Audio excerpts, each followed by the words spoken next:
Hello, good evening, and welcome to our pre-match for us during the match before post-match podcast of the CantinaMX podcast, broadcasting live during the second half of the second leg of the second season finale for Liga MX. And it is 0-0 right now between León and Tigres. Lions versus Tigers. But Tigres holds a 1-0 advantage in the aggregate. So if the score holds, ahora y solo por ahora, Tigres es campeón. But we'll talk about that as the game progresses. As always, joined by my fellow gentleman. He's a gentleman in every aspect except, of course, socially. Talking about Joel Aceves, joining me from beautiful Irvine, California. Joel, how are you, sir? Doing pretty good, John. I missed the match in the morning. I am talking, of course, of Mexico versus Japan at the Under 20 World Cup. And it was a meltdown from what I hear. So I did not miss much. Yeah, it was. They lost 3-0 to Japan. Went down 1-0 when their holding midfielder went out, and which forced the coach to tinker stuff around. He had Linus playing, behind the strikers, which is where a player like that should play always. I mean, good lord. And then stuck him back out on the wing, and both he and Macias were just so desperate to try, and they felt like they had to put it upon themselves to do everything. And of course, when you have players doing that, it's never going to work out well. Yeah. Go ahead. Well, we did mention it at the cantina here that it was not an easy group. All three teams that Mexico was facing had done really well in their respective qualifiers. And lucky for Mexico, they're facing Ecuador last, who and we saw them tie Japan. Well, Earlier. you're right. Then they lost 1-0 to Italy today, and They they should just have did. tied, and they should And have tied. but just to finish off on Ecuador, they won their group in South America, which is one of the most difficult. Finishing ahead of Brazil and whatnot. No easy task. No, not at all. I mean, you're right. The group is difficult. There's no question about that. Ecuador lost to Italy today 1-0. They missed a penalty kick, so they could have tied that game. Now Mexico still has a punch. I'm just if you have 3 points, Yeah. that usually then it comes down to goal differential for Mexico to it. Now I'm not saying it's going to happen, but at least they still have something to play for. Yeah, and you know what? I think the Peruvian style might benefit. It might. I'm. Well, here's my issue with the whole. And we talked about this in the last podcast, and it's something that of course, anytime Mexico loses and loses badly in a U World Cup, and it happens. I'm not saying it happens on a regular basis, but it happens about once every couple of years. So I remember a couple of years they had lost to Nigeria in the group stage badly, but then they ended up getting better, and they ended up making the final where they played Nigeria again and ended up losing. I think that was a 7-0 defeat. No, 6-1. So come on, hey. 6-1. Okay. Yeah, cálmate, Joel. Come on. 6-1. Yeah, and then they won, and they made it all the way to the final and lost, but it was a more right, and they lost 3-0 in the final, I think. But yeah, exactly. Yeah, it wasn't as bad, even though it's 3-0. Well, when you're playing a U25, when you're U17, usually. No, I'm kidding. I'm kidding. So that's a legit criticism, though, and I've seen it from a Nigerian player. I forgot. It was after the '98 or during the '98 World Cup, and he was saying he was a player, like a former national player, and he was saying how that team was much older than it was, because it was a whole thing for selling players, because there was a bit of a boom for a couple of years. Well, going back into the '90s of like they're going after all these players from Africa.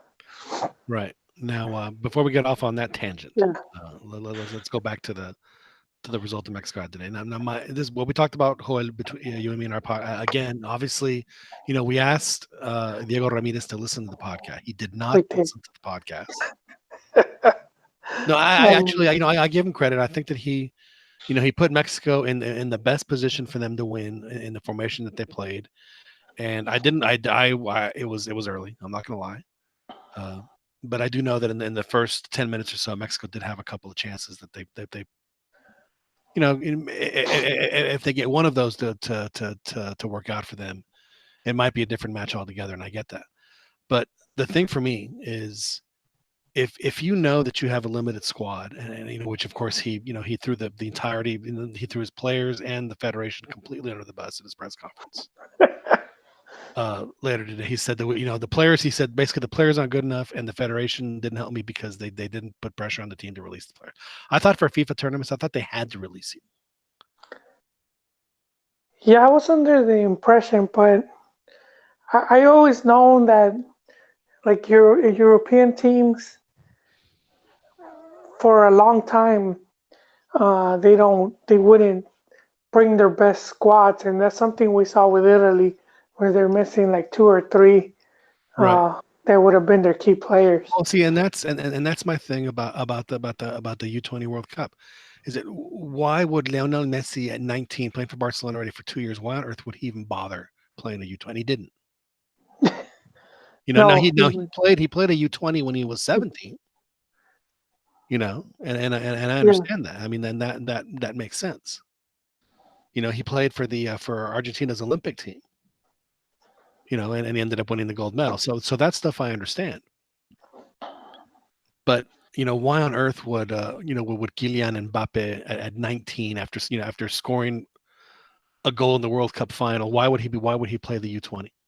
No, yeah, those players, especially if you're a key player Yeah. you don't need it. They don't So you don't that need brings that me. tournament. I'm going to bring this all back, Joel, to a question that I posed earlier this year. Would you rather have Linus play the Gold Cup, or would you rather have him play the U tournament? And I said the Gold Cup. He has thousands of minutes as a professional. What on earth is he doing playing in the U20? It is just a complete waste of time for him. A complete waste of time. Played like it Well, was a waste of time. I maintain my stance though. Uh, there, Yon. I think Macias should have stayed with León though. Agreed. Just because the team is right now, they're playing the final right now, 67th minute, uh, and counting. The León trailing by one goal, and they could have used their marksman. Uh, so I think, but like Linus, their team is not playing right now. They're in the off season. So yeah, he could. I would have put him simply because I just wanted to see him in that leadership role, or to see what he could do with the team failing, or when he needs to, put it the to try to carry the team. Put it on their shoulders and say, "I got this." And sometimes you can, sometimes you can't. But I think it's in my opinion a good learning experience for a player like him, uh, to be the main dude. I don't. I think it hurt him a bit to not get so much playing time. He went, you know, Well, here's the other thing, Joel. Uh, Mexico's playing the Toulon tournament, yes. which, as it turns out, that's the one where they sent all the good players. So my question is, why on earth would you sign up to play the Toulon tournament when you have in the same summer as a U20? It's just poor planning. Is it same age group? I One mean, is don't they 20, have one is different? 21, and one is 20. Well, No, man, Miss Cole, that's 1 year. Come on. yeah, yeah. No, no. I was just wondering. I wasn't sure. See, now in that situation, when Linus has, I'm not saying that these guys are terrible, but obviously there are better players available for Mexico. And Linus couldn't do it all. He was trying to do it all. Macias was trying to do it all, and they just didn't have as many folks in the supporting cast that frankly, if it seems like the only reason they were on the team is because they met the age criteria. Yeah, and I think the out of the whole team, I think only Macias is the only starter Right. to play for a first division team. Uh, Linus plays, but he hasn't gotten much. He didn't get much playing time toward the end of the season. And then the rest aren't even. I think they don't even they don't even feature in first division teams. Um, so yeah, that's part of the problem right there with this. And then again we go to the whole: are you using the tournament to unearth or to unearth talent or prepare talent? And I was like, yeah, I wouldn't do that. Yeah, exactly. So it's just this it makes me wonder if there's like some sort of weird power struggle happening at again, I don't want to get all conspiracy theorist on on us here, but it makes me wonder if there's some sort of power struggle going on within the Oh, structure of FMF oh, yeah, with how with how things should go. Or are they realizing that what we have a talented group of kids and we know that we're going to need this generational change, as you had pointed out after the World Cup, that it's not going to be the U20, but it's going to be the Olympic team that ends up being yeah. The the base, supporting cast yeah. of the 2022 team, not necessarily the base, but or possibly the base. So is that the thinking then, Joel, to get those guys to play together as much as possible? Uh, and Like for instance, that kid Alan Mosso for Pumas, he's playing in the Toulon tournament. He's a good player, but again, it makes me wonder why is he playing in that tournament? He's a pro hecho y derecho. I mean, what's the point? Yeah, well, I mean that's also, and I'm, well, I don't know in Mexico who has the TV rights, because I remember they lost the Olympic. Uh, ne- I mean, neither Televisa nor TV Azteca had the rights for the, was it Right. the Rio Olympics? They lost them to Slim Claro TV, and I think he had them online. Then You he know, was doing a streaming, and so for this tournament, I don't know in Mexico who's showing it. I mean, it's on Univision, so I'm guessing maybe they have it. I don't know. who knows? Actually, I feel like I just contradict myself now. Talking about how the base of the Olympic team is going to probably end up being the base of the upcoming World Cup. So it does make sense, frankly, for Faramos to be at the Toulon tournament Yeah, if that is the case. yeah, I think that's the team that we have to worry about for the under 20. I think, and then going back to what the Denise was saying about. Wait, did we talk about this during the show, or was this Denise's comments, or was this pre-show No, about how? we'll talk about it and we'll probably we can do it twice, I guess. So Okay, what did Aldo Danigri say? he was talking. Wait, just game update really quick. 73rd minute.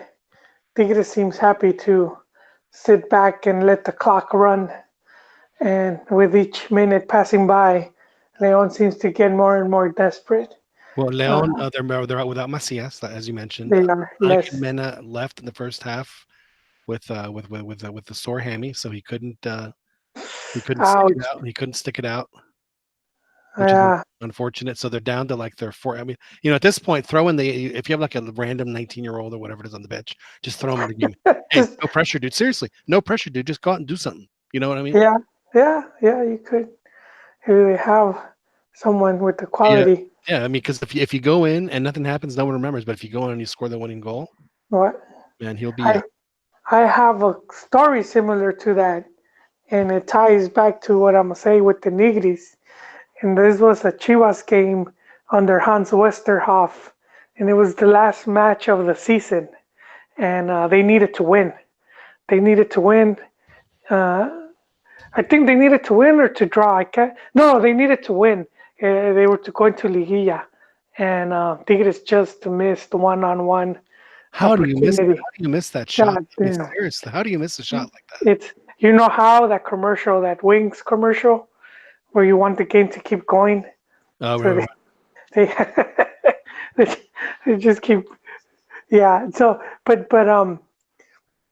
so anyways, Chivas is losing 1-0, and then they get a red card, and I'm thinking, oh man, well the season ended, yeah, There goes the Chivas comment. yeah, Out of sight. and so Hans, man, he sent some players to warm up, and he brought in this kid, and geez, I can't remember his name. He was really good for a short while, just like a comet. He shone brightly and briefly, and then disappeared. But I try to remember his name later on. He was really short, probably like five Was it four. El Gaucho Avila? No, it was another one. It was right before Gaucho Avila, Gauchito, but around the same style. And he brings in this player, and I'm thinking, okay, well then the season must really be over if he's already playing playing the youth. Especially one with almost no playing time. And this kid goes on to give 2 assists, and Chivas wins 2-1. And so I got to talk to Hans one day by luck, and I asked him, hey, what was the whole thinking behind that, throwing that guy? And he's like, well, because I needed a player in that position, and he was there. That was it. He's like, I was like, wait, what? So you're He's like, thinking yeah, he's like making this enormous tactical move, and yeah, and it's the psychological genius of putting a exactly. guy in, and he was what was available to me. Yeah. He said, well, that's what we practice for every day, And I was like, well, yeah, that's true. you know, um, but I think it's part of what helped that kid is like you're saying, the pressure just wasn't there for him. He's getting that opportunity, so he doesn't have that other pressure, where he's looking at the situation as an opportunity for him. Right. So yeah, I do think that could happen a lot of times. You throw in a kid like that, someone young, and they're I mean, uninhibited. I've seen coaches do that all in other sports. I mean, and specifically here locally when the Longhorns were in a championship game. The coach, I just had a hunch, and puts a guy in that and played in 30 games. Dude ends up being a hero of the game. He's like, yeah, I just had a feeling he was going to do well. I mean, it's like it's amazing. Oh, Oh, Leon had a chance to score, and it didn't. yes, And of you're course, a few seconds ahead of me there, Yon. and Nahuel Guzman is going to eat this up for about a good 2 minutes. And and I think it's great that they think that they're helping themselves, but the reality is that all they're doing is just adding time to the end. When you start flopping, it's flopping around like that late. The ref is like, dude, you're not helping yourself. Now he He did did. get a legitimate knock, but again, come on. They're gonna pretend like he's the the that he's dying. He did. Yeah, he managed to. So Noel catches a ball, but he butterfingers it, and at the same time, the Leon player is it the Tico? Was it Campbell? Came Cam, in Cam, crashing and just yeah, he ended up kicking him in the hands and was then late. probably in the face as he fell, not on purpose. So. By the way, that Ener Valencia chance would have been called back because he was offside. Oh, okay. So luckily for him, he didn't have that. He just flat out missed it. Frankly, I don't blame Tuca for. Oh, nice save for trying to for playing like this. For parking the tu camion. Yeah, el Tuca bus because I mean Leon has they're down to their third and fourth string strikers. Yeah, and they're doing the desgaste, so the game goes. Is there extra halves or do you go straight to penalties? No, you go extra time. Yeah, you go to extra time. No, And yeah, and then if it's tied, then you go to penalties. But yeah, if it's tied at 180, then it's extra time. yeah, and that's where playing like this a Oh, lot of times can Nahuel, end up benefiting you because the desgastes from Leon. Nahuel has And been that's shot again. he. After the Butterfinger, he went on to do two more good saves. He's He did. been pretty good, man. He's one of those players that he could he could do these type of last ditch saves, but But then he could also like fumble the ball. you know Like what he's doing, Joel? He's giving Leon a chance to catch their breath. Is what seriously that's all this is amounting to. yeah, we're looking at maybe 4 or 5 minutes of extra time. Exactly because of his pendejadas. I mean, I'm sorry. I saw Brazil lose to the U.S. in the Women's World Cup for that exact same reason. Because every time that they would be hit, they would go down, act like they were dying, thinking that they were killing the clock. And all the, I mean, the ref was literally to walk up there with a stopwatch and go, "Let's see how long you're down this time." They ended up Well, having like 6 minutes of stoppage time because of their because of their BS. so 10 minutes, Leon with a really good opportunity, but really, really good defending from the Tigers. So yeah, Leon is really, they're playing like everything's on the line, which it is. Right. It's, it's now or never. So they have about 10, 15 minutes left to try to right here lift the Liga MX title. And I will double down, Yon, and say that if Tigres wins, Tuca will hang his boots, his cap. Y usted no me va a decir qué carajo tengo que hacer. He'll hang the mustache. No chance. He'll never hang them. He'll if they win tonight, his mustache will be shaved. He's, but then, did you ever see the Family Guy where the Tom Tucker, he had shaved his mustache? You know, I'll be honest. I didn't. I didn't Oh, you watch. never. I didn't. I was not a Family Guy guy. Okay. I was. I I was. will I watch was, it I was every a now and Simpsons then. guy, but the Same. Simpsons just went to hell. I still enjoy it, but there's a funny clip where Tom Tucker's a news guy, and one day I think he's trying to reinvent himself, so he shaves the mustache, and then by the end of the episode, he decides it was part of him, and he's like, "Come to daddy," and the mustache flies. Slice But back. dude, I could see that. I'll send you a clip. I'm sure there's one. I could see that happening to Tuca, but I do think he would rather be in an administrative position, and so I wouldn't say he would retire like fully just from coaching. Dude, Tuca's mustache is so thick that they'll shave it off, right? And he'll laugh. He'll do the press conference. It'll be gone. By the time they get off the bus and in the team hotel, it'll be back. It'll be it regenerates. Uh, Exactly. yeah, there's Gignac. He looks heated, man. Yeah. Well, He looks he's heated. played plenty of these finals. Yeah, he has plenty of finals experience. And Yeah, Sambu and Nahuel and all these guys, they're doing the. This is like who could put on the better Colmillo show. And it is. yeah. So we'll see. Well, so in finishing with my Hans talk, so I got to tell him, and for those interested, I met him outside of the Home Depot Center. He was coaching Chivas USA, and no Don't one was you stalked him for days. I was no one was covering that team, and the press officer tells me, "Hey, the team is training in this field, which is by the parking lot. If anybody's gone to the HTC or I forgot, it's called something else now. Right. It was uh, they have like some fields out by the parking lot, some practice fields, and he's like, the team's there if you want to go check them out." And I go and I saw Hans, dude. I saw like an orange aura. I was like, I gotta go talk to him. And he was, yeah, he was really, amicable. So I asked him, I've noticed Chivas, the Guadalajara team, it's much taller now. It's got all these really tall players now.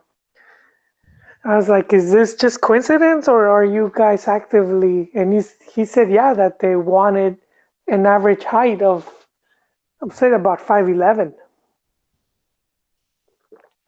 Makes sense. Yeah, which is pretty common if you look at all the big, all the top selecciones and all the top teams in the world. The majority, that's pretty common. That's a pretty common height, and which is we going into sub-20 because they've looked, against Japan and Italy, they just looked outmatched physically. And I don't think Mexico lacks those type of players. I think this just came down to the coach because I think he could have, if he wanted to, um, have those type of players there. Well, sure, but I mean, just because you're small doesn't mean that you can't, hold your own. No, it's true, but you just Guys, have it.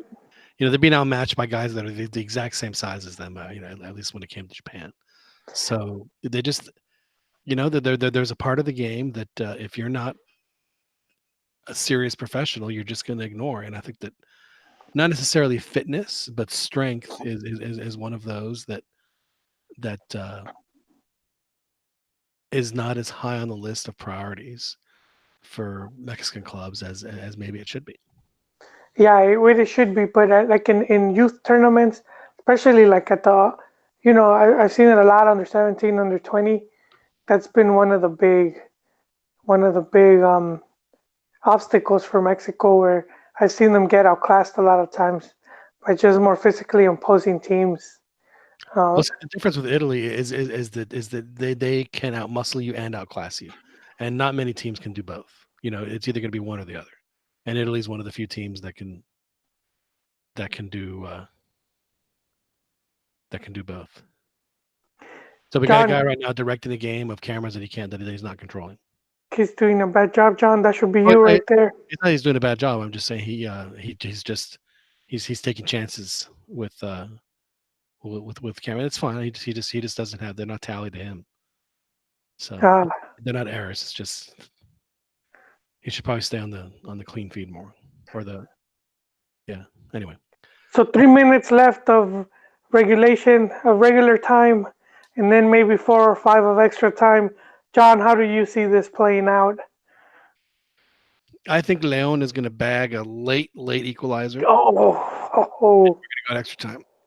you know, extra time, uh, and then to penalties. No, I Or think do that you see a Gignac heroic? Tigres wins in penalties. Tigres wins in penalties. That's one of predictions from our friend Manchester Tom. He said he could see Tigres winning it via PKs. Tapatio Tom said that he thinks PKs. Yes, it was Tapatio Tom. That's right. He's been in La Perla for about 10 years now. He said PKs. I still have Tigres taking it. As much as I like Leon and Nacho, I just think Tigres just clicked at the right moment.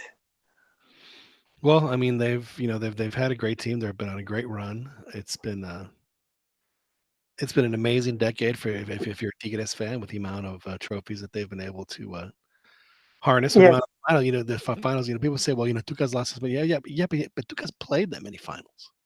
Yeah, he has. You And know, the depth, um, that's the other thing with Tigres. They just have incredible depth. Or they could take one player out and slide in another one, just as good. And that's just one thing Leon was missing. yeah. I mean, And it hurt them. It hurt them in that first match.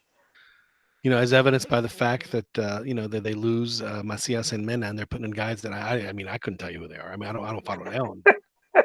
But I mean, on the other hand, Tigres is putting in, he's putting in, a World Cup starting striker at Entered Valencia. Yeah. Jesus Dueñas comes in, a guy who was part of the proceso for the national team, and probably had he not had some personal incidents occur, would probably have played or had a significant role in playing the World Cup in Jesus Dueñas. Yeah. So Leon, man, um, let's see what happens with this team. I see it difficult for them to replicate this awesome season.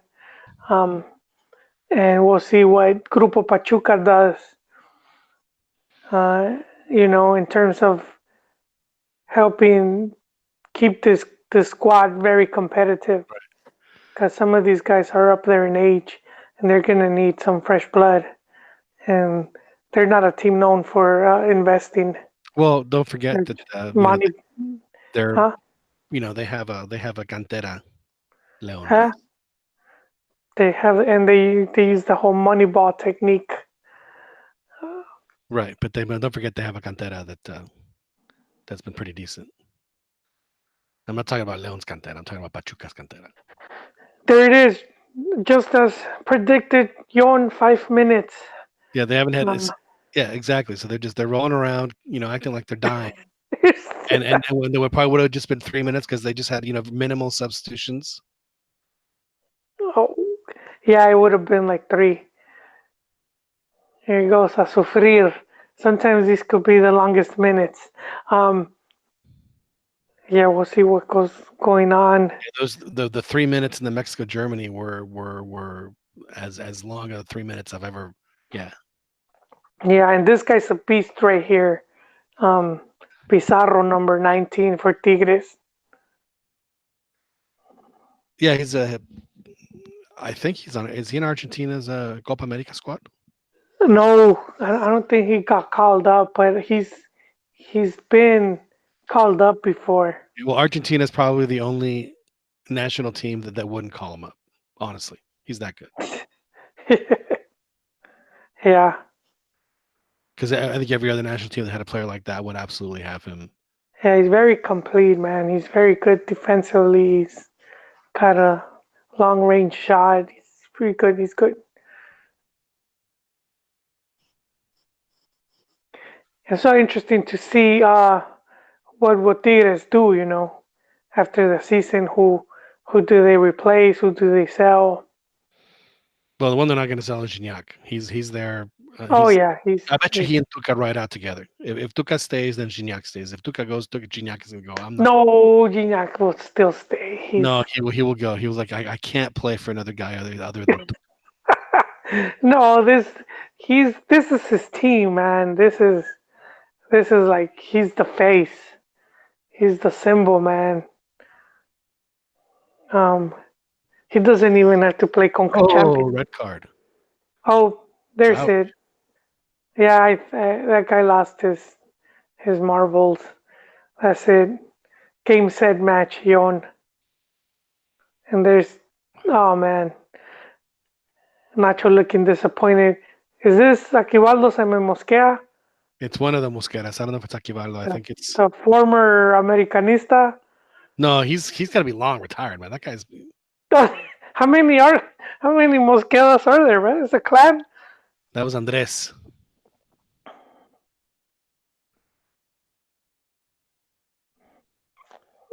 That was. Okay, I don't know. I don't know if that was straight red. Let me see.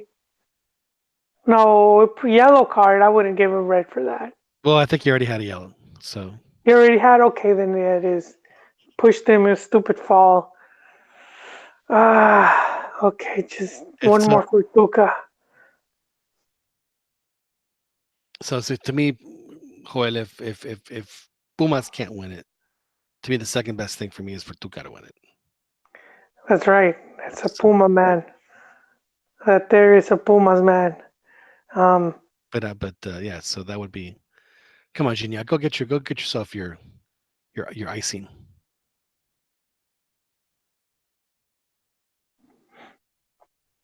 Oh man, just laid back for him. Laid back for him. Laid back for him.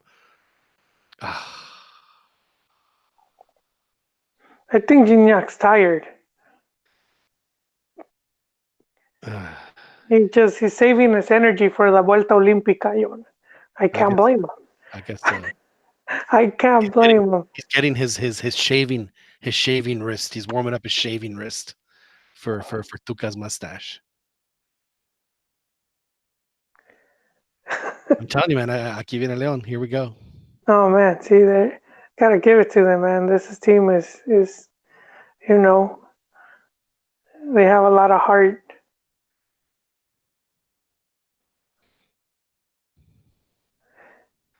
Yeah, any other club, and I think León would have been more.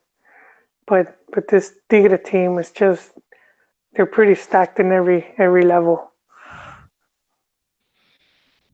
I got to give it to Tigres, man. It's not often that a team is as pragmatic as Tuca was in the final here, and not and it wasn't the prettiest, but as they say, they're not meant to be pretty; they're meant to be won. Yeah, this is classic Miguel Lapuente, man. If you were playing against him, you would hate his team because they would frustrate your team. It would frustrate them into submission. So here's Tuca, Tigres campeón, and it's their 7th league title. They're 6 from America. 6 campeonatos from America, who leads the pack with 13, and 5 from Chivas is 12. Toluca has what, They have 10. 10. So they're close to Toluca. I could see Toluca just falling down from that. I think they're going to stay there for quite a while. I do think Tigres, and then trailing behind them will be the Rayados, slowly garnering more silverware. Well, it makes sense. It makes sense, and so Tigres have 7, León has 7, and Pumas has 7. Somebody has, I think Pachuca has 8. Pachuca, really? They cut up, huh? Quick. I could be wrong. Uh, If there was only some database we could access to look this. No, well, I'll take a look. Yeah, but anyway, when I do know that Pumas. No, it'd be Cruz Azul, not Pachuca. No. Cruz Azul has 8. So it's America and then Chivas. So America's 13. So the America has 1 more than Chivas. 13. yes. One more. They have 12 and 12.5 because they got a PRODE. They're counting PRODE as a. Yeah, well, I still think that because of that, I think we need to.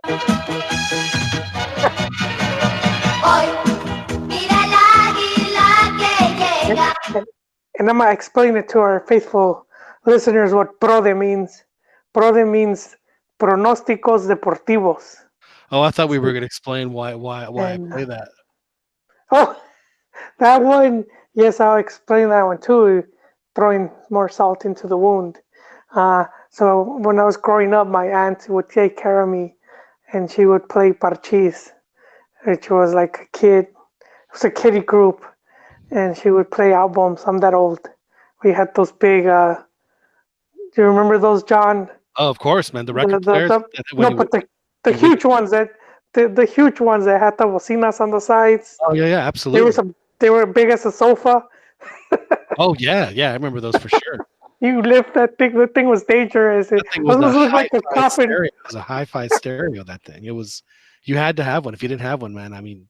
We had one of those, and it had the 8 tracks. Had for 8-track, and it had like the 2. I don't know if it had 2, but it had like the record players. Well, we had a record player and a radio. We didn't have any kind of any kind of tape. Didn't have that one. That one had 8-track. We didn't get our cassette player till like 1980. Well, that was my old man's VCR, man. He would listen to all his jams on that thing. So my aunt would take care of me, and she would play records for me. So going way back, they would do other records too, which were like Storybook. I don't know if you remember those. Oh yeah. Either it was like a story, like it'll be scary or whatever. But remember the Disneylandia disc, the discos Disneylandia, Gerald Snow? Oh, especially those, yeah. And sometimes you would have a book that you could follow along to it. And they say, no se preocupen, pero se tiene que cambiar al lado 2. Yeah, man. That was my childhood there. And so amongst my favorite was the parchís, man. And so John just likes to remind me that they were hired. Parchís is the one that was singing that song. They were hired to do an America song. They were doing what song?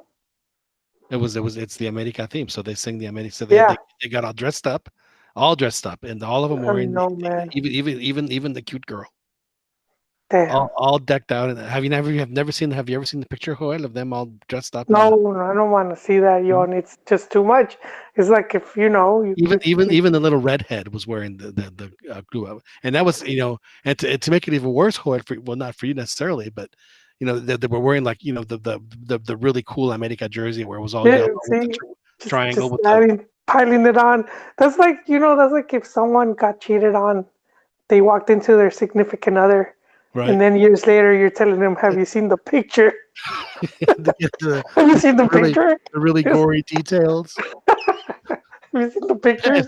the They're, they're the on the Insta." the look on his face in that, yeah, exactly. Yeah, John, no, no. I try not to look at those pictures. I try not to. I try to And so, and forget. of course, the other thing was when I told you that they weren't Mexican, but actually Spanish.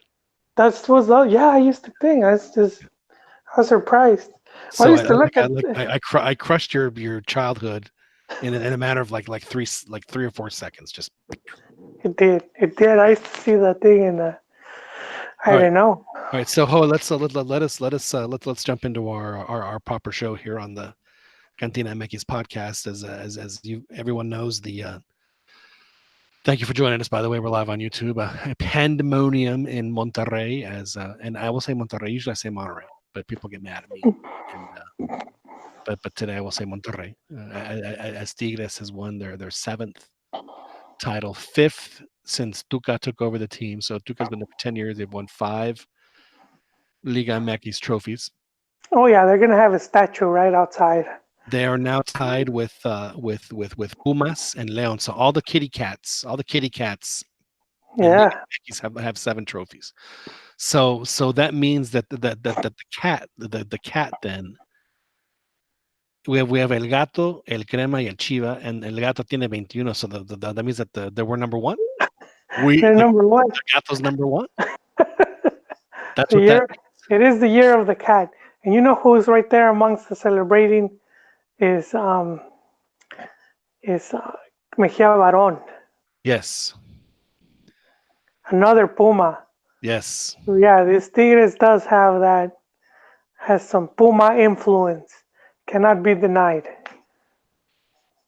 You are indeed correct. The Mejia Baron is like Tuca. I wish it was. He's not necessarily his bench coach, but I think he is his technical advisor. I think Yeah, he's yeah, because he watches the game from above. yeah, and he probably studies rivals as well. I would like to think. I wouldn't doubt it. Mejia Baron just has the coolest hair. I'm not gonna lie. It's just it's You know, and it's people like that that you need a lot of times to have in selecciones. A lot of times well. you need Remember, people like Tuca that was to. Mejia Baron's assistant in the 1994 World Cup. Yes, yeah, he's been around for a long time, and that's why like and we hear people say it from time to time, but it would be nice to have someone like a La Volpe in charge of like the youth teams. Yeah, absolutely. And there was a rumor that I thought that after '06 that he was going to do that. But I think La Volpe wants to do it, but I don't necessarily think he wants to do it. He Oh, I wants remember the rumor of six. I was covering that one, Yon. I was with the lavadoras and the banderas right there, the right, chismes. So it was that they were bringing in Carlitos Bianchi, right. and that Bianchi was going to be in charge, of the Selección Mayor. He was El Virrey at that point. He was the Lord Commander of the Libertadores, who is winning it with Boca. And and they said, okay, and that was the plan, and then to put La Volpe in charge of the youth. So we would have had La Volpe in charge of the youth. Bianchi was going to be Yeah, the coach of the national team. yeah, but it was one of the ideas. I mean, but they ended up just giving the whole team to La Volpe. I'm not going to lie. I actually don't mind the whole Tata thing. Has been very intriguing to me because I like his. Look, John, there's Guignac. Sorry, don't mean to interrupt you, but Break. Guignac and Hang on a second. Tuca. Hang on a second. Hang on a second. We gotta. All right, go ahead. Go ahead. No, it's not breaking. It's just we're watching the celebrations Oh, they just had a and, little moment, a little and hug fest. it was like they were embracing and it was a happy hug. And I'm thinking what you said that if Tuca hangs his mustache, Gignac is right behind. But I think Gignac will stay just because he's like the face of Right. Tigres and he's getting a lot of money. Just I could just imagine all the type of promo he does for the city of Monterrey alone. Right. How much he gets paid just to show up at El Super, or to be seen driving in whatever car. Does Um, I wonder if he does. I'm sure he does ads in Mexico. I would hope he does. yeah, and there's casinos down there, right? Monterrey. Well, sure. There's casinos He, all over.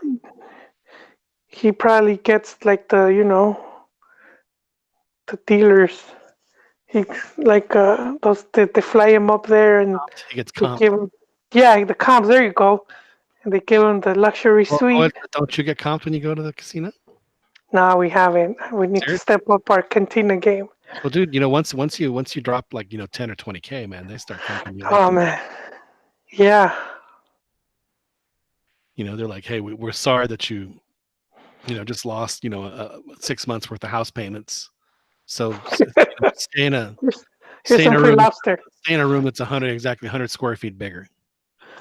And this one actually has hot water. Yeah, hot water. No, so They, Tigres wins their seventh. Joel, you think Gignac? No, so you think Tuca is gonna hang it yes, up? Is gonna hang it up after this? yes, and then he'll probably take up some role as like I some disagree. sporting president or something like that. I think Tuca is gonna chase his last white whale, which is Which is what? the conca. Oh, okay, okay. So that could be it too. They could just put all their, you know, Yeah, put all their tokens into that tournament. And yeah, I don't see no reason right now why they can't win it. right. I just don't see any team in the region at their level. I think maybe Monterrey could match them, but you know, Not I even think, comunicaciones. but I think Monterrey will be more. No, no, not. That's Rigo's other team. Is he a He's not here. comunicaciones fan? Yes, he admitted the other day. Really? Um, That's yes, awesome. That's great. Oh, because his wife isn't she a Guatemalteca?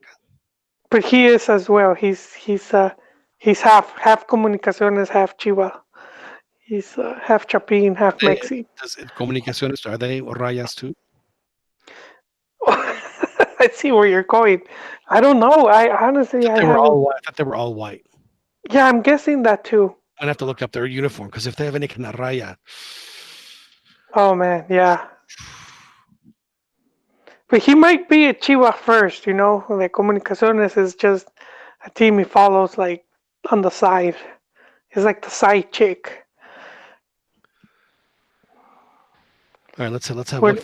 where Profe Cambia was actually hanging out in Pachuca in the facilities and all that.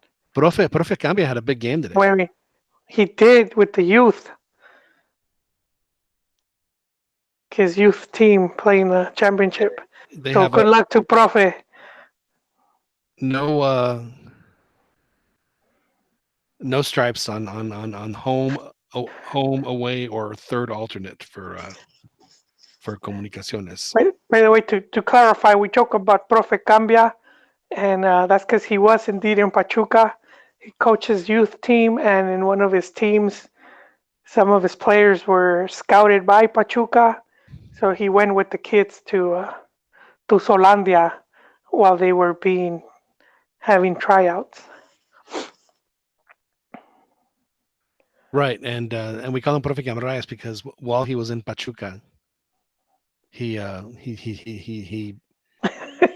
he bought full into the whole Pachuca system to the point where we were starting to question his loyalties toward El Equipo de sus Corazones, which was Chivas. Yes, So we started calling him El Profe Camarayas because he changed the stripes of the of the team of the shirt of the team that he follows. So that's why he's in El Profe Cambia. But he did have a big game. He had a quarterfinal of his U8s, his U8s, and we were asking him what style he was going to play. Was he going to be the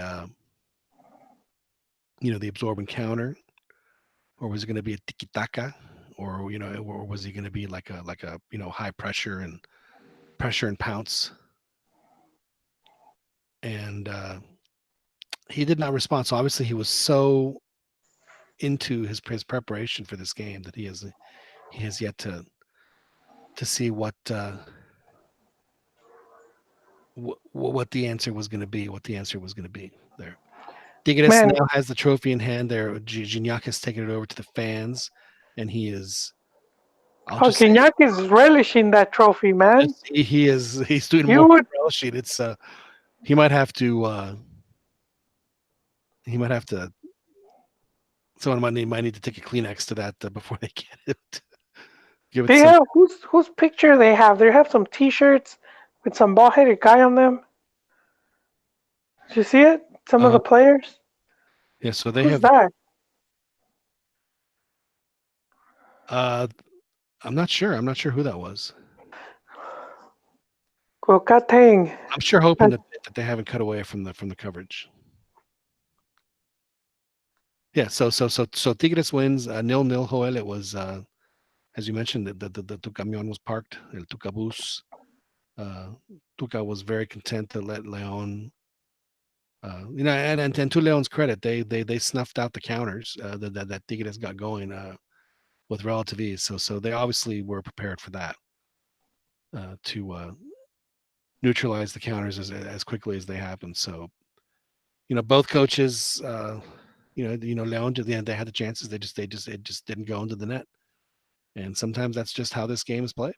So it's unfortunate. Yeah, no. They played the smart game. I mean, it wasn't a boring game, and it wasn't like, oh my god, nothing's happening. I mean, it was exciting. They had some moments, had some plays, but it wasn't pretty.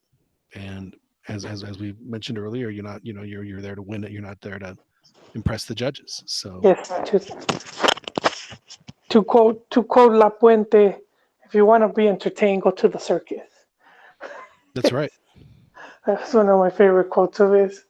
He told it to the press. It's like, what do you think about people complaining your games are not entertaining?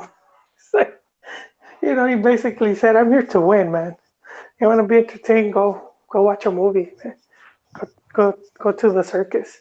And I Right. do think that's part of the different mentality as well, because we've been sold on the 3Gs and not gustar y golear, and I still see it. Especially, I see it a lot with like Americanistas, where they feel that their team has to play a certain way, and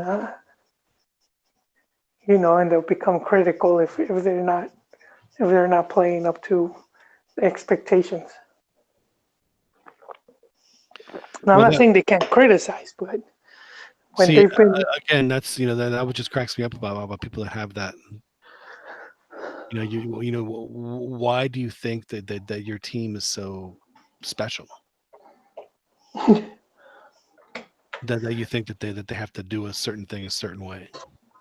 yeah, exactly.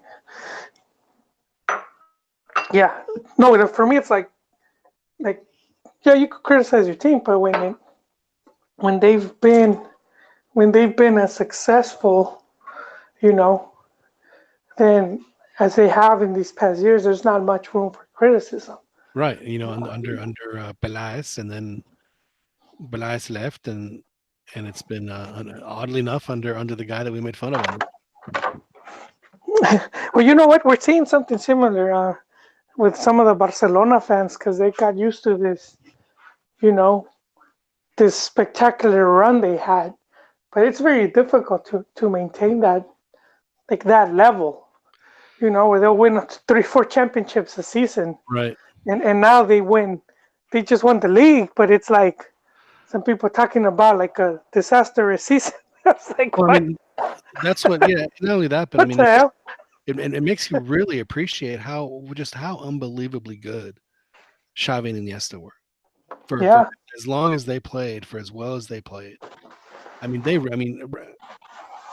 know that people always say that Messi and Ronaldo were the best players. Well, then maybe individually they are, but the best players that made a team,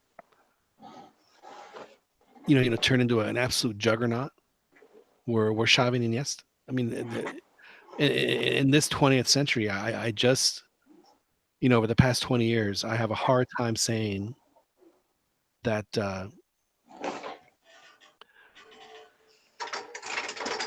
would Messi has been as successful as he was on any team, probably. But because he had those guys behind him, that made Messi just, uber successful. No, I agree. Um, but and the also thing about criticizing that type of like mentality or expectations is that you're discrediting the rivals, making it seem like they never improve. Right. It's almost like they're the Washington Generals. Well, it's It's like we just like talked about last week or in the last show about America, where their fans are like, well, you have to referee at Club America differently because it's because and I'm sort of thinking and yet and that's before the game and after the game. Well, the refereeing was terrible and we always get hosed by the rest. So they act like they're this incredibly special team that have to play under a completely different set of rules, right? And then complain bitterly like you're you're the follower of a third division Honduran team who thinks that the refs, anytime you lose it, that it's always the ref's fault because you think that the ref does, makes those calls against no one else but your team. It's just I don't get it. I just don't get it, Joel. Can you explain it to me, Joel? You probably know more Americanistas than I do. I mean, oh no, I don't. you had a neighbor not two doors down from you in Los Angeles that was such a huge America fan. He painted his curb address number with the number and the Club America logo. Did you not have a conversation with him about this And very? and he hung a big America flag. He had It's hanging America there. stained glass in his dining room. But I don't know about the dining room, but outside of his house, he has the flag. Usually houses have like the U.S. flag hanging. mhm, He has that one of those, but the it's America. I was gonna take a picture the other day and I forgot. So like I'm gonna send this to John. I know he misses this house. it's he wears his Americanismo on his sleeve. God bless him. I like seeing fans like that. So my question to you again, Joel, is why do Americanistas think they're so special? I think it's the media. Because the media is so critical. I think that's the pushback, and you do see the media like being overly critical always. Just even calling their season a fracaso. I wouldn't qualify it as such. I think they had a good season, especially with some of their drawbacks. So I mean, I think that's what, and I see something similar with Chiva fans as well, so-called Chi hermanos. Uh, is a bit of the same. So I just think it's the Mexican media, and it's what has helped shape the football culture in Mexico. Just they repeat, the saying, you repeat something, you repeat it enough, people are gonna start believing it. Well, that does make sense, Joel.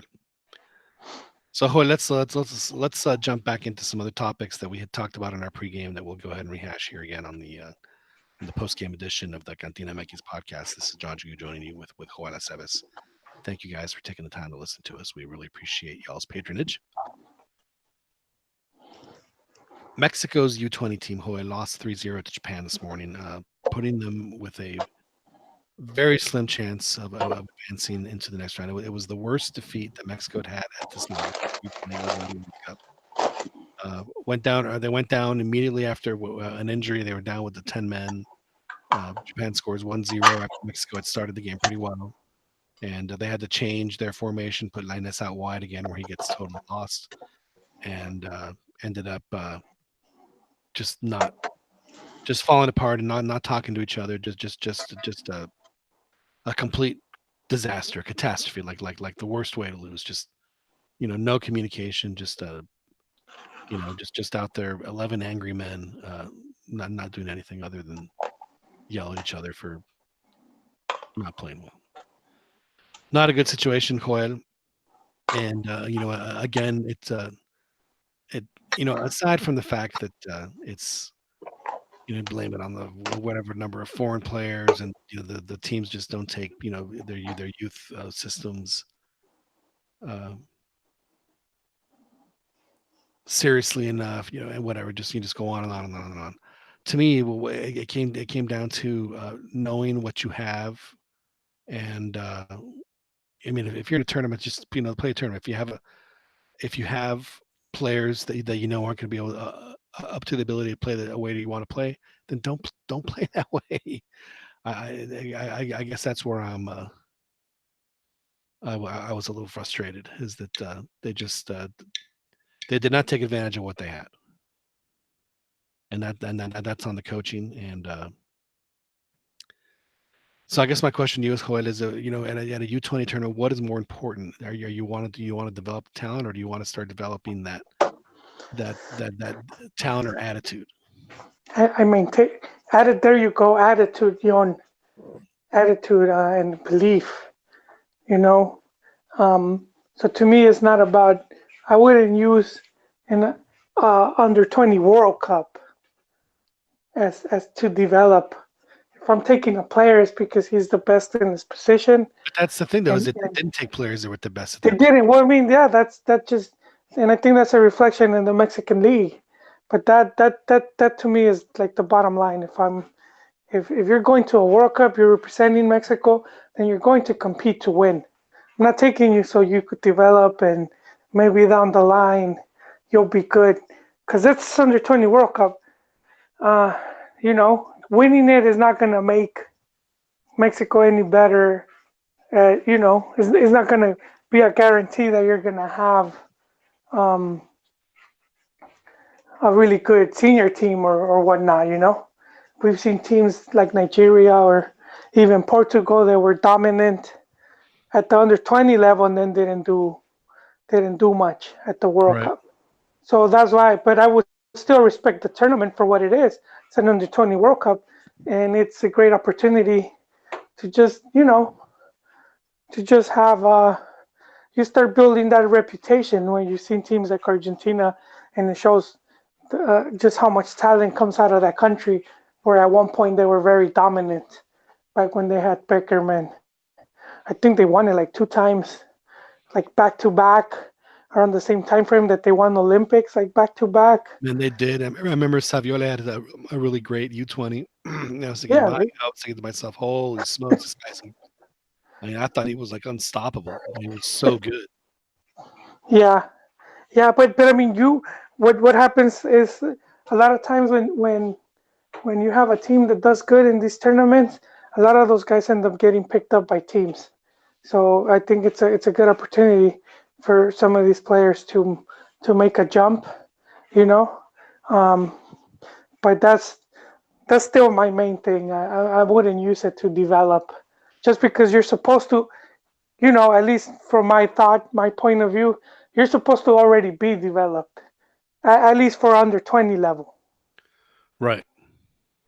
Yeah, because and then you Well, see, said it at the but chat I we think that had. that's the thing that we saw, though, is that we saw two teams in Italy Oh, and in Japan that were developed and were playing at a relatively quote unquote high level, both of them. And Mexico just yeah, I mean, it was, I mean, there was a I wouldn't necessarily say there was a gulf of talent, but there was definitely a gulf of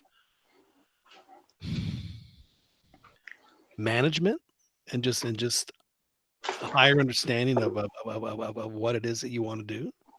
yeah, and you know what? I think the coach, like seeing his credentials, I think I wouldn't be too harsh on why they picked him.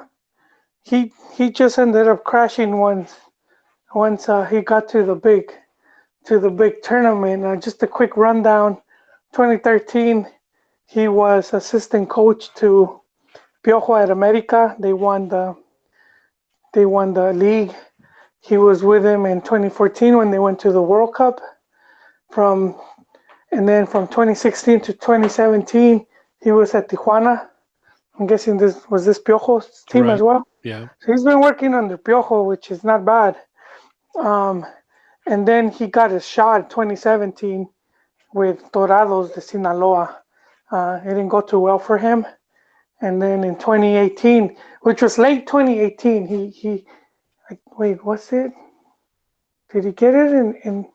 I don't know if he got it. I think he got it in January of 2018. I need to double check. But that's when he's Well, let handed me ask you this. the Let me ask you this. selección. Would you rather have like a coach for the U15s and one for the U17s and one for the U20, or would it make more sense to you to have like, well, I guess it'd be the same thing, but looking at it differently, when you come into whether it's 17, 15%, wherever it is, let's say 15, and then you have a coach there, and shouldn't he also be then the coach of the 17s and then the coach of the 20s?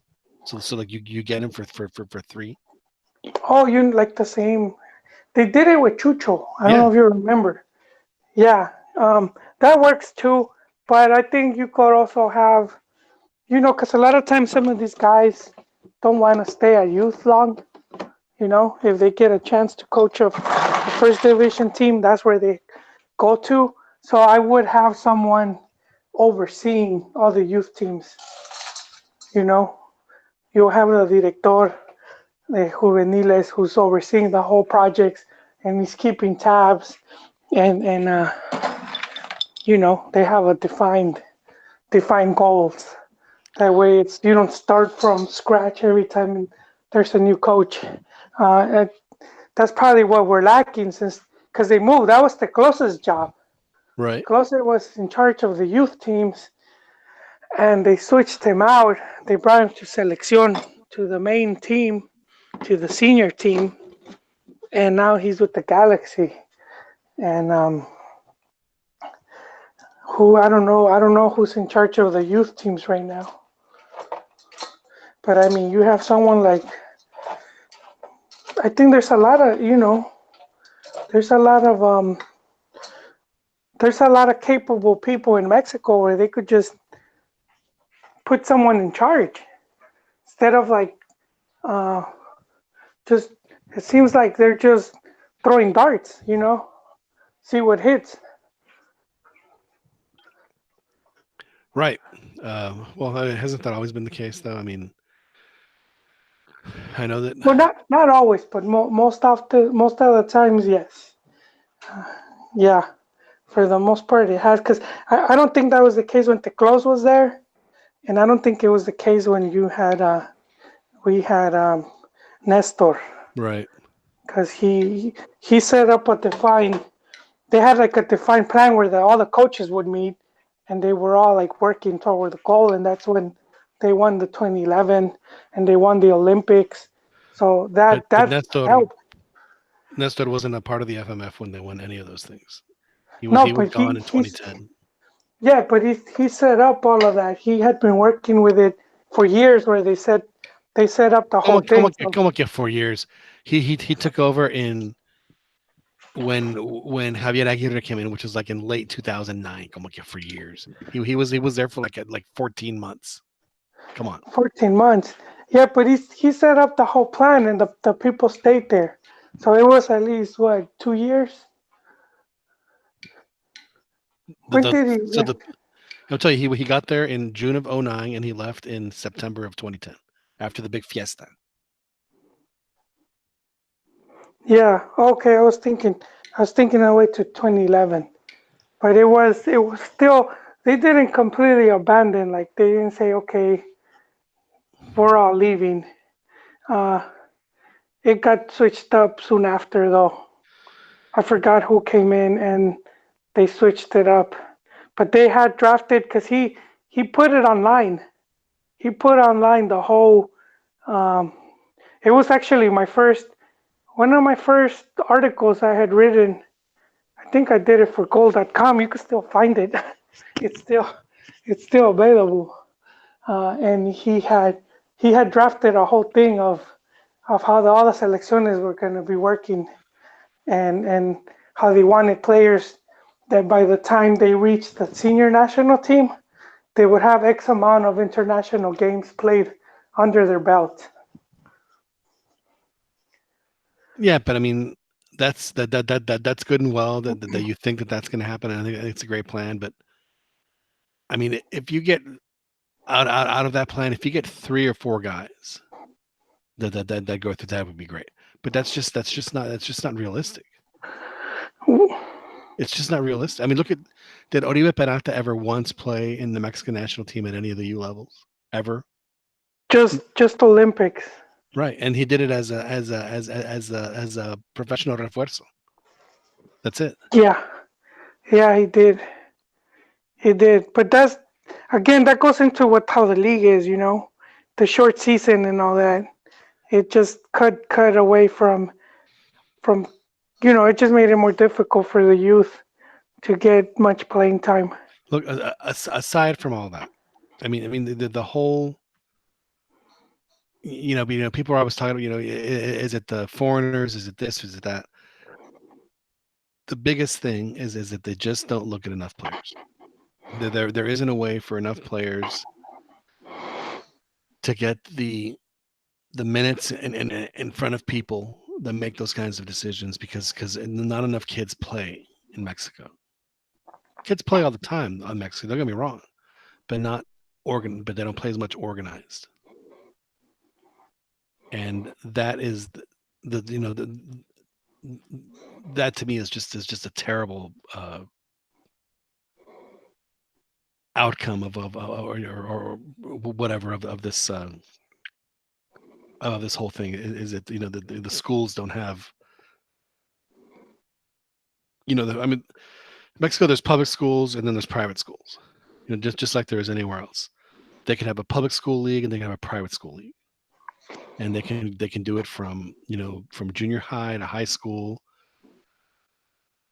And I mean, when I was a kid and I went to private school in Mexico, we played the private schools, but it was only because the coaches would call each other, hey, let's play. It was there was nothing ever that was like quote unquote organized, so to speak. There wasn't a league, or there wasn't an interscholastic league like there is in the states here, in all the states here in the U.S. And I think that's very unfortunate. You're missing out on kids that would otherwise never get a chance to be in front of whatever. If hey, this kid is really good, you should. It just doesn't happen. I mean, there's so many kids. I mean, there are kids that obviously are on the youth teams and this and that, and I get that. But I mean, I just think there'd be so many more options if more kids got to play, and that to me is the biggest obstacle that that Mexico faces is how do you get more people playing the sport? I think there's enough. I just think the structures are just poorly set. Right. I do, because it is definitely a footballing country. They just need, even from the government, as Ron has said it, that should be from the government, not so much from FMF. I agree. I mean, it should be something. I mean, football is a very popular sport in this country. Yeah. The NFL has the greatest gig in the world because they get finished products and they don't have to lift a finger. Yeah. I'm dead serious, because these kids go all through junior high and high school, so the public the public is occasionally get a private school, but 90% of them are public school kids, and then they go to a college, so then the college pays for 4 years of that of training. And that's so they end up getting a 20-year-old kid who's already he's done. They don't have to do they don't have to put in the legwork to get a guy like that. What a great gig. Yeah, they just go to the big tournaments to scout or keep tabs on certain players. But yeah, and Mexico, they could do it where they maybe give incentives, or they build fields or whatnot, and that Well, just It can be done, because remember the lady who was running the teachers union had a $15,000 a year salary and a $500,000 line of credit in Neiman Marcus.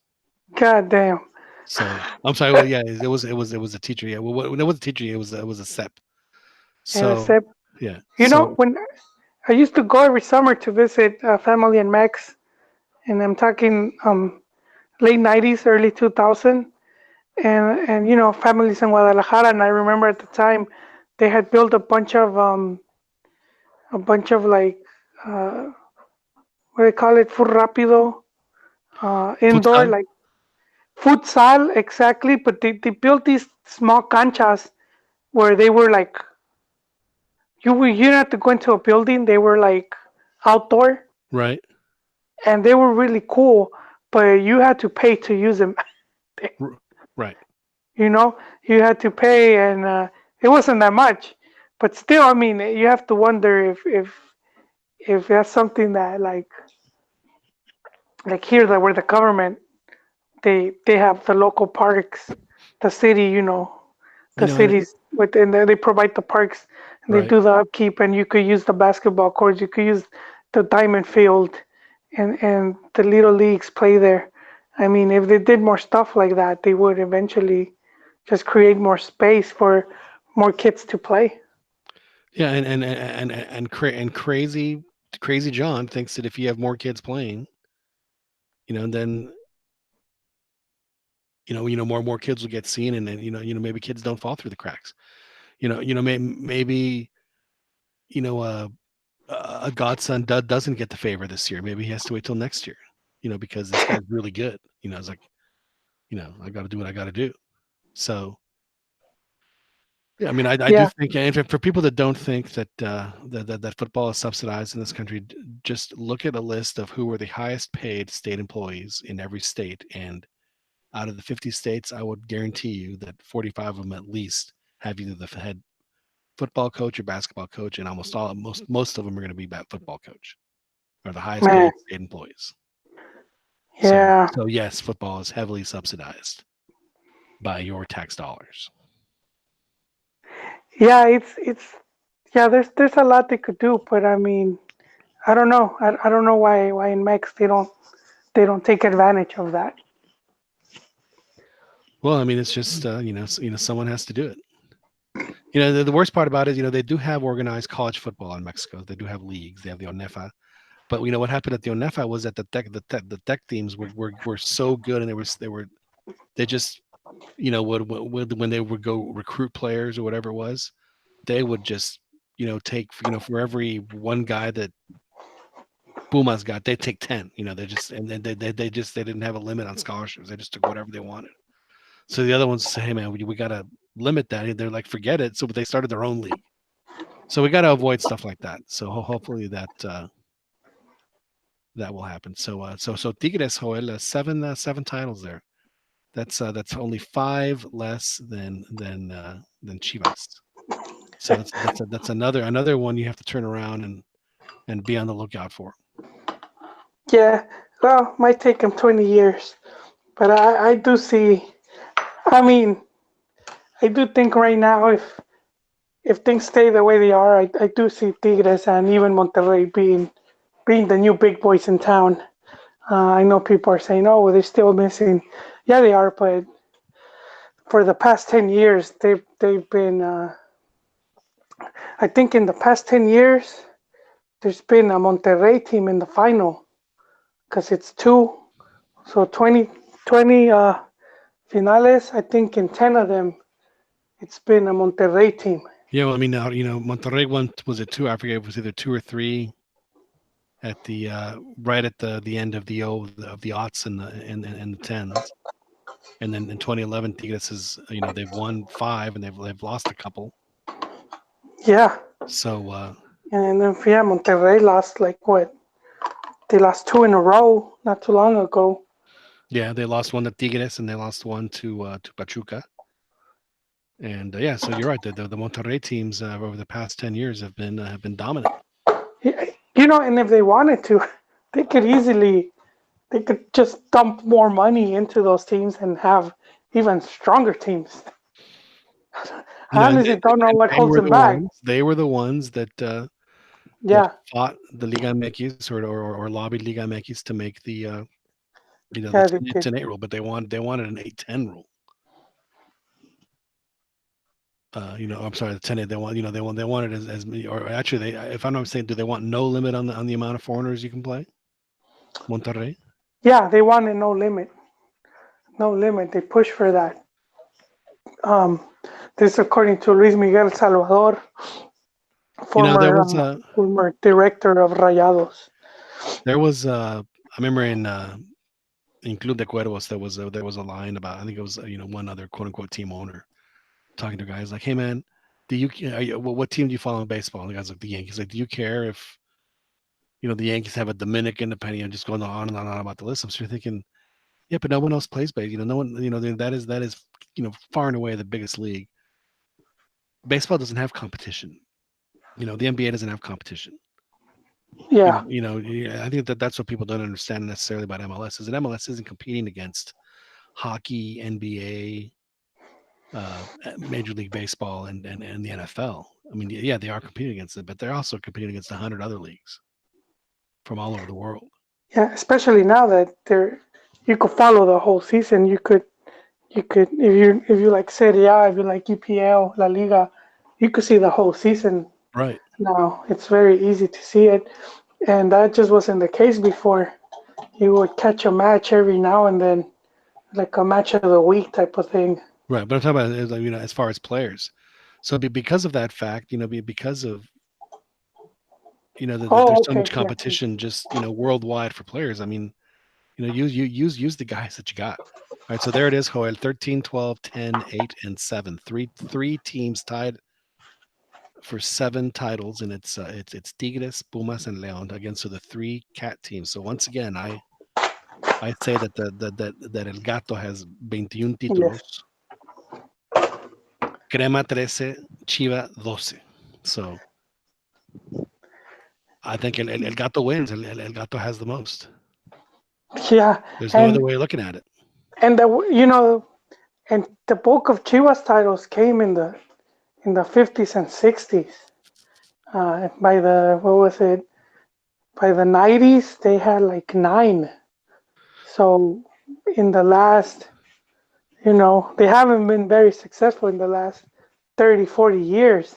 I forget. So Did the Chivas win the last non-liguilla or the first year of the liguilla? no, I think it was the last Last non-liguilla. non. So they didn't. So, and Yeah, then that was in '69. So they didn't win again until 1987. yeah, And then since then, it's been it's been like clockwork every 10 or 11 years. So every 10 years the comet appears. yeah. So it The was it stars was align. Yeah, it was it was planets it appear was in Tuca. space. Do Chivas fans remember that Tuca won a title for them? Do you I remember? remember. I remember. Yeah. I do remember Tu Camión. Yes. So so Tuca wins in '97, and then we have both the Bofaso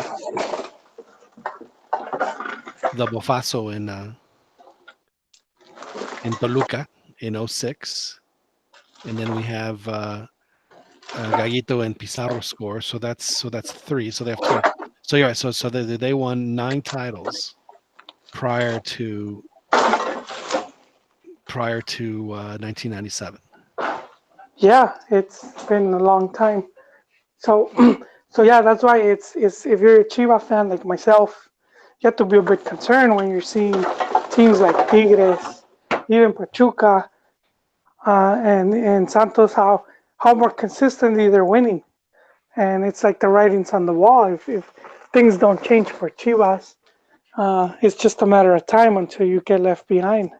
Those those 12 titles don't look as impressive as they once did. No, I mean that was also when they were like the only team that even fielded 11 guys. They were playing against back then it was I mean I don't even think America was that much of a rival. It was like basically all of Guadalajara teams against all Mexico City teams. That's what the league was. Yeah, well, León used to be pretty big. Um, They were one of the main teams. I mean, it's changed a lot, the Right. landscape.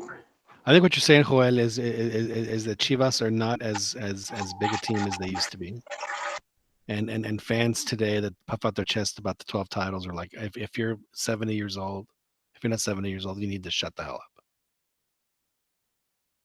That's what it sounds like to me. It sounds to me, Joel, like if you can only claim the titles that you as a fan have witnessed with your own eyes. You know, if we do that, yeah, it's not much to brag about. That's why one way you can tell how old a Chivas fan is by asking them how many titles you've seen Chivas win. Yeah, ouch, Because if they say ouch. 12, then you know that they're in their But 90s. that backfires when you're talking to Atlas fans. That's right. It is not a good barometer to determine age of an Atlas fan. Yeah, and with Atlas new management, we might see something. I don't know if they're gonna replicate what Santos has done. I'm not sure with that. Um, but I do see them being more consistent than they currently are. It's And interesting that you mentioned Atlas, Joel, because they won the U20, and guess how many Atlas players were on the U20 World Cup team for Mexico? no idea, Yon. Zero. They're they're not there. Okay, priorities, Yon. But see, I mean, is this just bad scouting on Diego Ramirez part? Well, to He his, and probably I don't just want to, I didn't don't do. want to, I don't want to, come be his apologist, but we will play devil's advocate here. He did have some players that teams for whatever reason said no, and I thought that you and I were both under the impression, if I'm not mistaken, that if it's a FIFA tournament, teams can't say no. Yeah, but I mean, I don't know. I never seen any controversy on that, so I don't have Right. much Usually, Mexico, much to Mexico, go off of. Mexico clubs are like, yeah, whatever. You do what you got to do, and yeah. So, but the other thing, Joel, is that you have to question the timing of this tournament because it was done so early, and I guess it's because of the Women's World Cup, with FIFA. But they could have played this in late July, or but I guess they didn't want to run into the preseason there. So yeah, the forces aligned against Mexico in this tournament, unfortunately, and they didn't have enough on the coaching end or on the player end to make up for some of the bad luck that they ran into, and it is what it is with with Mexico here. Very unfortunate to Mexico, but now they do have a chance going if they beat Ecuador like 3-0. Yes, their last. Yeah, It was going to be their last chance to show something, that's right. um, and they could still probably even qualify. That's the weird, the funny part. But uh, yeah, I wouldn't go chicken little on this. It's that's just how it is with some of these youth tournaments. Sometimes you get it right, sometimes you don't. With coaching and player selection, you never Well, I know. mean, I mean, didn't you say that Italy was without three of their best players because they just didn't make it? So No, you yeah, kind of yeah, say the but same thing about Mexico. They didn't send three of their best players. no, but I'm saying like sometimes like the coach, whatever he had planned, just didn't work out, and that could be one of the things, as well as some of the players you know, because yeah, some of them weren't available, but he probably left some out that would have fared better. Right. With like Chicharo was one of the players left out of the under 17. He almost quit the He, sport. yeah, and some of the guys that went ahead of him, um, I think it was Ever, some dude from Morelia. David Guzman, who's There you playing in go. the USL, There you go. and I know There you this go. because I loaded his name on a roster for I forget what team it was a little while back. Maybe it was San Antonio. Yes. Yeah, but maybe at the time Ever was just a better player, and Right. and you gotta give credit to Chucho because Chicharo was coming from like known, But no, and that but David Guzman known. scored like He's a 6 goals in the U17 tournament anyway. Yeah, So yeah, obviously it but was a good decision. yeah, but Chicharo was like the dude that he had like his grandfather played, his father played. He was in Chivas. He had more, you could say, Pedigree. yeah, more He had more pedigree. And connections, more they connections. they could have taken him on that alone, Right. and who knows how he would have done. But the guy just went with Ever because he was getting results, and he did. He he provided, and things worked out differently for both of them. So who knows how this coach he he probably got it wrong with some of these players. Ended up because sometimes you gotta have combined, not just talent. It's also like attitude. You have a dude that has that just more confidence or whatnot. That could also carry you a long way. Sure. Yeah, I just keep. I don't know. I guess we'll see later what. Joel, there was an ex Chiva on the Austin Bold, which is the USL team here. Oh, It's Javi Baez is on the team. okay. I remember his name. I remember his name. So yeah. Is that game on Sunday, John? I mean, wait a Which minute. game? Which game? Wait, today is Sunday, man. Estoy norteado. I'm thinking it's Thursday because we normally pod on Thursdays. Um, no, the Ecuador game is going to be on Tuesday, I'm guessing. Is that right? Either two. I think so. Yeah. Okay, so we'll see what happens there. No, it'll be Um, Wednesday. It'll be Wednesday, won't it? Wednesday, we get the extra day. Okay, okay, not bad. So we just had, yeah, that's what's we got coming up. Final of, Liga MX finished. So next podcast we have Chismes, and then we could wrap up the under 20 if they don't qualify to the finals. And then there's a Champions League final as well. On June Not sure 1st. if you Yeah. want to talk about that. And finally start going into the Gold Cup. And we have another player that just dropped off, who is Layun. He's having some surgery. Yeah, So I think that all the players that were on the Mex tour that some has, they had Chucky and they had Chicharito and I think Herrera was on there and he caught the Layun. bug. They're all done. No, Layun is having kidney surgery, Yeah. so that seems like a pretty good enough reason to Yeah. Well, not play the well, tournament. there's that underlying thing that was, it was picking up steam about how some of these players were in disputes with FMF over, it was contract dispute over how much money they get for promotional stuff. And so I think that was being uh, might be a reason. Who knows? I'll need to take out the tinfoil hat. I'll dig more. I'll try to dig more into this. See Yeah, if I well, find anything. Or it could be nothing. Doesn't matter. It's a Gold Cup. I think that's a perfect opportunity I for think I someone. think yeah, I think that the fact that the carrot of the Confed Cup is not there, Yeah. that the appeal of playing this tournament just isn't No. as strong as Yeah, but Vela. Did you see Vela's comments where he's saying, "Look, by the time the World Cup comes, I'm gonna be 34." You know. So he's saying he shouldn't be the best option, and he shouldn't be taking up a spot.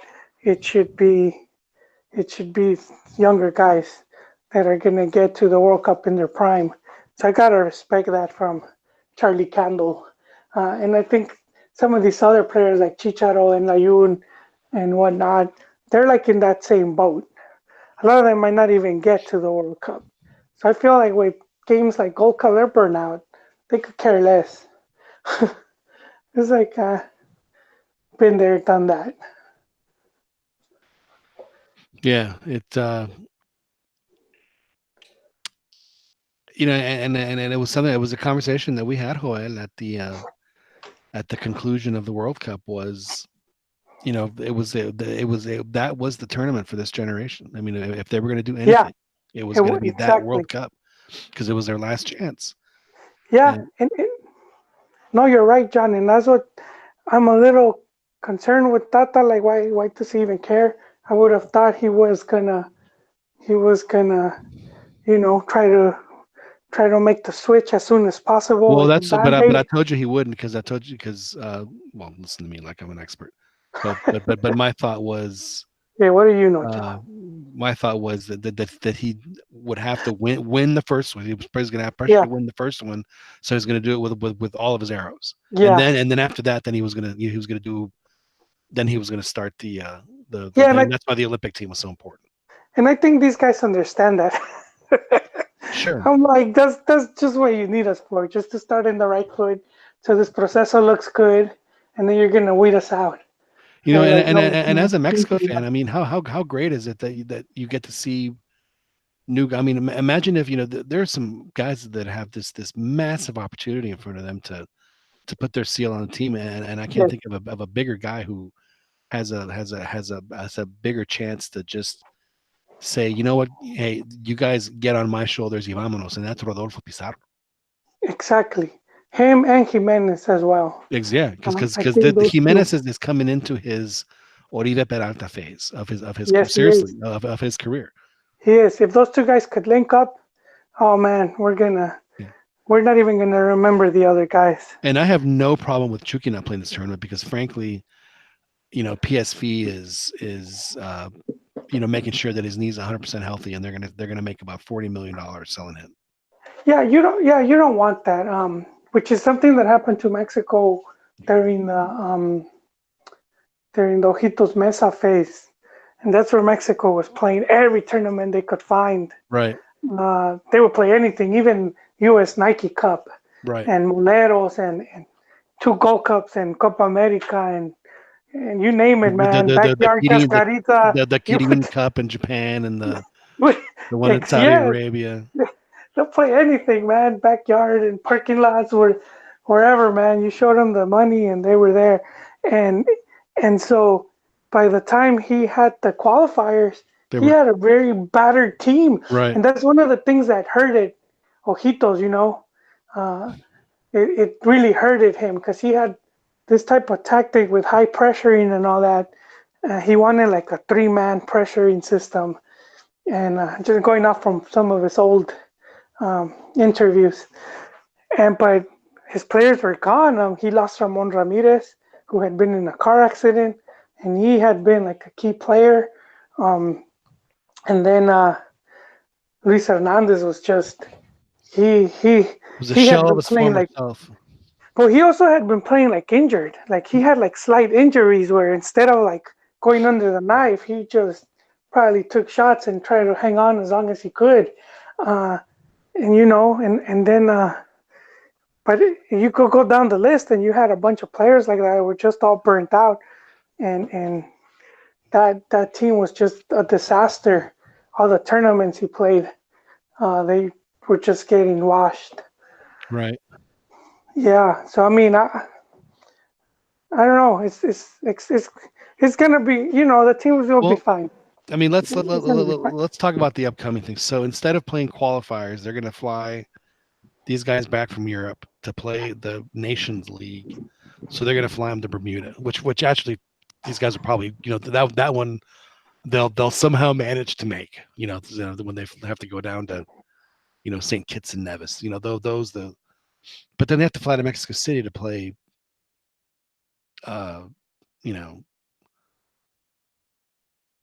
pick somebody. And unless it's a qualifier, I mean, do you really want to expend the the energy it takes to bring somebody, like, have them leave their team, fly 15 hours and go through all that relajo to come in exhausted, and you get maybe one good day with them to play the CONCACAF Nations League? Yeah, you could use the under 23 if you're playing Bermuda. Yeah. Like, it's just going to be no disrespect, uh, but it's going to be a bunch of dudes that are they taxi cab drivers and they work at a bakery and whatnot. Right. No, yeah. So it's, I mean, so like I said, I mean, I really, I can't, when as fans, you look at it as a sport, and then the whole honor and blah blah blah, and then like everything has to be honorable because it's sport, and you're playing in the rules, and it should be an honor to play for your country, and and I get that. But as a play, as a player, as it's a business for them, and they are their commodity, and I really have no, I just have no issue with these folks making the decision. I mean, if they choose not to play, I'm totally fine with it. Maybe the older I get, the more I understand it. But that's just, that's just how I feel about it. It's it's not the army, so. Así es, John. Well, John, I have to Pues, call it a night right here. yo también, Joel. Well, have a great Memorial Day, Joel, and thank you all Thank you. for listening. Right, Our it's going to our be Memorial Days. our post game edition of the CantinaMX podcast. Tigres wins their 7th title, winning 1-0 in Yeah. aggregate with 0-0 tonight. And Tuca, Joel says, will be retiring shortly. We'll And see if that hanging happens. his mustache. That's right. So we will talk to you guys probably on Thursday. But for Joel Aceves, this is John Jagu saying good evening, and we will talk to you guys again. Thanks very much for listening.